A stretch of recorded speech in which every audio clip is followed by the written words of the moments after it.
The observer effect is the scientific principle that the mere act of measuring or observing a situation or phenomenon alters that situation or that phenomenon forever, so that we can never really be present with what's actually happening because it changes as soon as we observe it.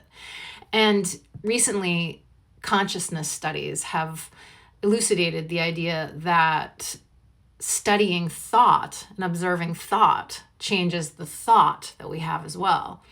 So that it's impossible, at least at this point, to be able to pinpoint exactly what a thought is, because as soon as we observe it, it shifts.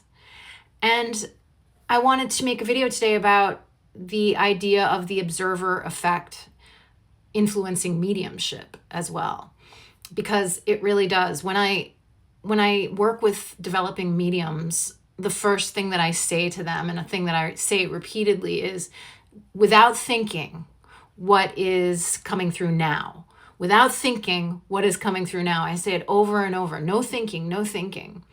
And the reason for that is because observing the information that spirit sends through and spending too much time thinking about that observation changes the information and makes it harder to give evidential information that resonates. It's very important to just share immediately what comes through as quickly as possible.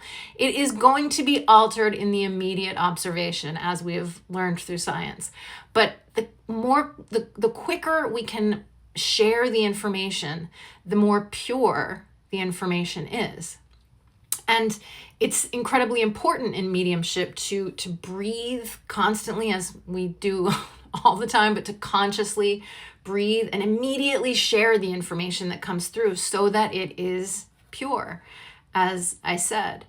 And it also leaves the information open to proper interpretation. So if you share something with a sitter, with the person you're giving the reading to, if you share it right away, as it is, as it appears, as quickly as possible, then the interpretation can be left to both the sitter and to you after the information has been shared, so that it's not tainted by observation. So an example of this, I was giving a reading to a client recently who wanted to connect with their father, and I did this. And at one point, as I was sitting with the energy, I saw a penny. And my intuition immediately told me that I was seeing this penny because the client's father was a coin collector.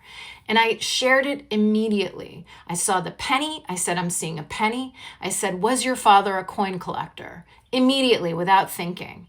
And it turned out that he was a coin collector. And it was a really important piece of evidential information for him to know that it was truly his father who was present and sharing information and messages.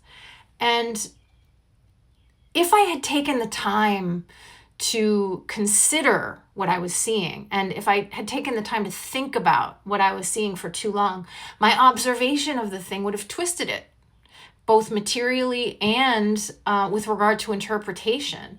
And I probably wouldn't have shared what needed to be shared. Or if I had, it wouldn't have been clear enough to resonate.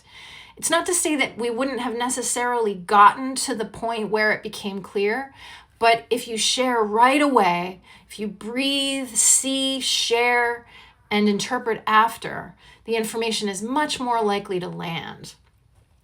But it's not easy to get to the point where you trust enough to share in that way and to know that what is coming through has value, and to not be afraid that it won't resonate, but rather just to share what comes through and trust that it matters.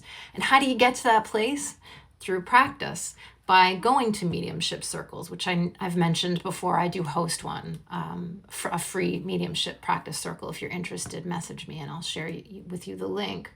Other ways are to practice with friends. Ask somebody if they'd like to get a reading.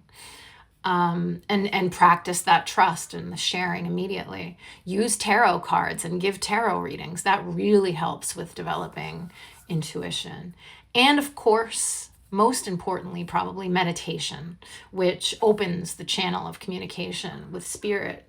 And once you develop that trust, which is so important to mediumship, and you let yourself share what comes through without hesitation and without observation, your readings and your connection will deepen. If you're new to mediumship, another tip is that it can help to keep notes on what comes through, on the information that comes through, on who comes through, what they look like, what they show you, and to kind of build a glossary of experience, of spiritual experience, that builds confidence for you and makes it easier to apply that ability when you're giving readings to others and when you're doing it in public. So the observer effect is real for mediumship as well, not just for observing material information or observing thought, but for spiritual connection. There's nothing wrong with the gift of thought. It plays a role in everything we do, obviously, including mediumship. But spending too much energy on thought changes the thought and makes it harder to be present in readings.